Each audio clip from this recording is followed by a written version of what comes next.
Live देख रहे हैं, एबीपी लाइव देख रहे हैं। मैं हूं आपके साथ सचिन और हमारे साथ चेस ओलंपियाड में गोल्ड जीतने वाली टीम मेंबर वंतिका मौजूद है। सबसे पहले मैनी कॉन्ग्रेचुलेशंस बहुत बहुत आपको एक बहुत बड़ी अचीवमेंट के लिए। मुझे थैंक यू, मुझे बहुत ज़्यादा ही खुशी हो रही है। मैं बता नहीं सकती कि मैं कितना खुश हूँ कि मैं मेन और वुमेन दोनों की टीम गोल्ड जीती है, वो भी 100 साल बाद। बिल्कुल, आपने बिल्कुल ठीक बोला कि इतने सालों का इंतज़ार खत्म हुआ। हमने लास्ट टाइम देखा था ब्रॉन्ज मेडल आया था वुमेंस टीम का, लेकिन इस बार और स्पेशल हो जाता है क्योंकि मेंस टीम लगातार अच्छा कर रही है, वुमेंस टीम भी हमने देखा उतना ही अच्छा करके गई है। तो कैसा एक्सपीरियंस रहा जब आपने दोनों टीमों को देखा कि गोल्ड मेडल आया? हाँ, तो मेंस टीम जो है वो तो स्टार्टिंग से ही फिनिश तक उनका गोल्ड का ही था। वो सारे ही जीते जा रहे थे तो उनका तो एक राउंड पहले ही कंफर्म हो गया था कि उनका गोल्ड आने वाला है। बट हमारा भी 7 राउंड तक हम जीते, फिर हमारा सेटबैक हुआ और उतना क्लियर नहीं था कि हम गोल्ड जीत पाएंगे या नहीं। बट मुझे खुशी है जब हमने देखा कि मेंस टीम का 10th राउंड के बाद गोल्ड आने वाले, हमने कहा अब हमें भी जीतना ही है, नहीं तो अच्छा नहीं रहेगा। तो हमने भी अपनी सबने ही पूरी जान लगा दी और हमने कहा कि मेंस जीत रहे हैं, वुमेंस को भी जीतना है। आपके वाला जो मैच था वो बहुत इंपॉर्टेंट और बहुत क्रूशियल था, उसके बारे में थोड़ा सा हमें बताइए। यूएसए वाला तो तब हम पहले तो 7 राउंड्स बाद जॉर्जिया को भी हरा दिया था, लीड कर रहे थे, सब बहुत आसान लग रहा था। बट 8वां राउंड हम पोलैंड से हमने सफ़र किया और वहाँ पे हमारे पहले 2 बोर्ड्स हार गए थे, तीसरे पे दिव्या जीत गई थी और मेरा 4th बोर्ड पे बहुत क्रूशियल था और तब मैं पूरा जीत रही थी। और अगर किसी अगले ऐसे ही कोई दिन होता और कोई बिना प्रेशर के, तो मैं हमेशा ही जीतूंगी वो पोजीशन से। बट उस दिन इतना प्रेशर था, इतने 20-30 लोगों ने एंड में घेर लिया था और मैं वो ले नहीं पाई और वो ड्रॉ हो गया। तो तब मैं बहुत ज़्यादा ही उदास थी और फिर मेरी मम्मी मेरे साथ थी जिन्होंने कहा कि जो हो गया सो हो गया, अब आगे के गेम से फोकस करो। तो उसके बाद जो यूएसए के अगेंस्ट था, मैंने सोच ही लिया था कि अब मैं छोड़ूंगी नहीं किसी को, जो हो गया सो हो गया, बट अभी नहीं और कुछ।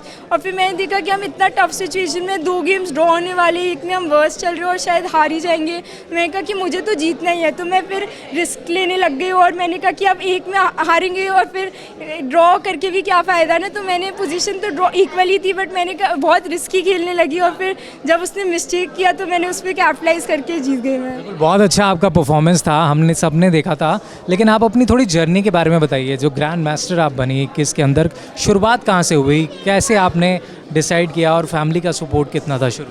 तो स्टार्टिंग में मैं और मेरा भाई विशेष था, हम लोग स्कूल में ना 0 पीरियड होता था, तो हमें डिसाइड कर हर बच्चे को कुछ ना कुछ स्पोर्ट चूज़ करना होता था। तो मैं और विशेष हम लोग चेस रूम में गए। हम पहले ही दिन आए, हमने मम्मी को कहा कि अरे बहुत हमें मज़ा आया, चेस हमने खेला आज। तो हमें क्यों, मेरा भाई वैसे तो ज़्यादा इंटरेस्टेड था तब, वो मुझसे 2 साल बड़ा है, तो उसने कहा कि हमें अकेडमी में डाल दो। मुझे भी मतलब मेरा मज़ा आ रहा था, पर ऐसा सोचा नहीं था कि ना इंडिया के लिए खेलना है या कुछ बहुत इसमें करना है तब। तो मैंने भी ऐसे ही ज्वाइन कर लिया और फिर जब मैंने पहला टूर्नामेंट खेला तब मैंने तभी प्राइज़ जीत लिया। मैंने उसके बाद जो टूर्नामेंट खेला मैं सब में प्राइज़ जीतते ही चली गई, जो खेलूँ जीत जाऊँ। 1 साल में मैं दिल्ली स्टेट चैम्पियन बन गई। उस दिन मैं उसी साल में अंडर 9 एशियन स्कूल्स में 2 गोल्ड जीत लिया और फिर तो मैं रुकी नहीं, नेशनल, एशियन, वर्ल्ड, कॉमनवेल्थ, जितना जो भी सोच सकते हो सब में मैं जीतती ही चली गई। आपकी इंस्पिरेशन कौन है? कहीं से तो इंस्पिरेशन आती होगी आपको। मुझे आनंद सर, जब बचपन में ही स्टार्ट किया था तो किसी का नाम नहीं सुना था, बस आनंद सर का ही नाम सुना था और वो 5 टाइम्स वर्ल्ड चैम्पियन है, तो वही मेरी सबसे बड़ी इंस्पिरेशन है। और मैं उनकी अब अकेडमी में भी हूँ, तो वो मुझे गाइड करते रहते हैं कि कहाँ खेलो, क्या करो, कुछ गलती हुई तो कैसे इम्प्रूव कर सकते हो, तो बहुत ही अच्छा लगता है। अच्छा ये बताइए, आपकी 5 मेंबर्स की टीम थी और बहुत सीनियर प्लेयर्स भी आपके साथ खेल रहे थे, कितना कुछ सीखने को उनसे मिला? कई बार ऐसा भी होता होगा कि मिस्टेक्स हो जाती हैं तो बहुत आप पूछते भी होंगे, उनके साथ कैसा एक्सपीरियंस रहा? तो हमारे साथ 2 एक्सपीरियंस प्लेयर्स तान्या और हरिका थी, और हरिका तो बहुत सारी ओलंपियाड्स खेल चुकी है, तो उनसे हमें बहुत ही सीखने को मिलते हैं।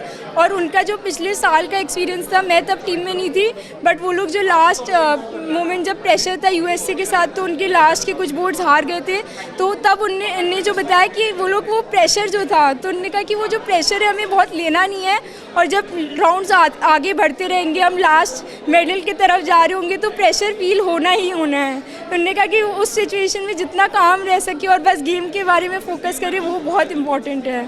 आप थोड़ा सा सेलिब्रेशन के बारे में मुझे बताइए, क्योंकि ये सेलिब्रेशन उसी टाइम डिसाइड हुआ था या पहले से डिसाइडेड था? क्योंकि हमने वर्ल्ड कप में इंडियन टीम जीती, उनका भी सेलिब्रेशन, फुटबॉल में हमने देखा ऐसा सेलिब्रेशन, क्या था वो, थोड़ा सा उसके बारे में बताइए। तो पहले से ये तो सोचा ही था कि अगर डबल गोल्ड हमने जीत लिया तो कुछ तो अलग करना ही करना है। और फिर वहीं जब स्टेज में हम थे सब इतना एक्साइटेड थे, फिर प्राग एक आइडिया के साथ आया, फिर तान्या ने उसको और इम्प्लीमेंट कहा कि करना ही करना है। फिर गुकेश और तान्या जो थे उन लोगों ने डांस मूव स्टार्ट की और वो मेसी और रोहित शर्मा की तरह जो मूव थी उनने की और हम सब उन्हें चीयर कर रहे थे और फिर वो लिफ्ट किया, तो बहुत ज़्यादा ही अच्छा लग रहा था। वो सोशल मीडिया पर तमाम फैंस आपके बहुत पसंद कर रहे हैं। प्राइम मिनिस्टर मोदी से भी आपकी मुलाकात हुई आप सभी की, उनके साथ कैसा एक्सपीरियंस रहा? बहुत पसंद करते हैं स्पोर्ट्स को, तमाम स्पोर्ट्स एथलीट से मिलते हैं, आपसे क्या बातचीत हुई? तो उनसे मिलके मुझे तो पहले विश्वास ही नहीं हो रहा था कि हम कल आए और अगले दिन ही वो हमसे मिलने के लिए, वो यूएस में स्पीच भी दे रहे थे हमारा, बोला वो इतनी जल्दी आके हमसे अगले दिन ही मिल गए, तो वो तो हमारे लिए बहुत बड़ी बात थी।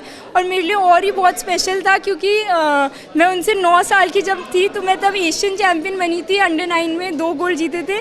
तो मुझे तब उन लोगों ने गुजरात में उनने बहुत ज़्यादा ही एक बड़ा इवेंट ऑर्गेनाइज़ किया था चेस के लिए, तब आनंद जब फाइटर्स वर्ल्ड चैम्पियन बने थे तो उन्हें भी बुलाया था, तो मुझे भी तब एशियन जीतने के लिए बुलाया था और सम्मानित किया था।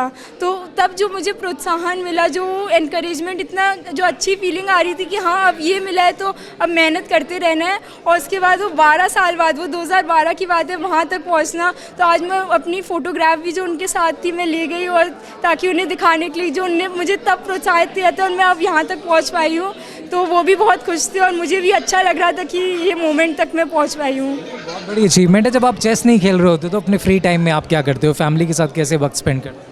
तो चेस नहीं खेल रहे होते तो काफ़ी योगा, मेडिटेशन, वॉक, मतलब थोड़ा, क्योंकि चेस में क्या है हमें पूरा टाइम आँख में दर्द ही होते रहते हैं, लैपटॉप में बहुत काम करना पड़ता है, तो मुझे मन करता है कि थोड़ा आउटिंग के लिए जाऊँ, ज़्यादा मतलब घर में ना रहूँ, तो फैमिली के साथ डिनर्स, मतलब बाहर जाना, रेस्टोरेंट, उनके साथ टाइम स्पेंड करना, कभी कभार मूवीज़ भी देख लेते हैं, और वैसे वॉक के लिए जाना, योगा, मेडिटेशन, जिम, वो सब, टीटी खेलना मुझे पसंद है। तो मैंने देखा है और बातचीत भी की है कई चेस प्लेयर से, बहुत सीरियस रहते हैं, लेकिन आपसे बात करके बहुत आप स्माइलिंग फेस है और आपने काफ़ी कुछ अचीव भी किया है। वो थोड़ा बताइए, इतनी सीरियसनेस गेम में तो रहती है, लेकिन जब आप गेम नहीं खेलते तब आप इतना सीरियस तो नहीं रहते? हाँ, आई थिंक सब चेस प्लेयर्स का यही है कि गेम के टाइम बहुत सीरियस रहते हैं और बाहर नहीं रहते। और अगर आप इससे पहले, आप मुझे देखने से पहले किसी से पूछते कि सबसे सीरियस कौन है इधर वुमेन टीम में, तो वो कहते मैं हूँ। तो सीरियस आई थिंक सब रहते हैं, बट आई थिंक जो हमारी इतनी बड़ी विक्ट्री है वो हम सबको इतना ही मतलब खुश कर दिया हम सबको कि हम लोगों की स्माइल नहीं रुक रही। आपकी इस जीत ने बहुत सारे देश के युवाओं को जो है एक सपना दिया है, स्पेशली गर्ल्स की अगर मैं बात करूं, क्योंकि चेस को अमूमन पहले हम सब अगर बात करें तो घरों में खेलते थे, उसके बाद इतना नहीं था कि इस लेवल तक पहुंच जाएंगे इंडिया में कि 2-2 gold medal, Bharat men's team अच्छा कर रही थी, वुमेंस टीम भी अच्छा कर रही है। जो लोग आपको देख रहे हैं, स्पेशली गर्ल्स, यंग हैं, जो इस फील्ड में आना चाहते हैं, उनको क्या आप मैसेज देना चाहेंगी, किस तरीके वो अपने करियर बना सकें? तो पहली चीज़ तो वो लोग बहुत, अगर वो स्पोर्ट्स से प्यार करते हैं, चेस से बहुत प्यार करते हैं, तो बहुत मेहनत करते रहे और अपने ऊपर विश्वास रखें कि मतलब ऐसा नहीं कि बस लड़के ही कर सकते हैं, वो लोग भी आगे बढ़ सकते हैं, और अगर वो मेहनत करते रहेंगे तो वो वर्कआउट करना ही करना है, तो अच्छा होगा ही, उनकी मेहनत हमेशा सफल होगी। बहुत बहुत शुक्रिया हमसे बातचीत करने के लिए। मैनी कॉन्ग्रेचुलेशंस टू यू और आगे के लिए भी all the best. Thank you so much.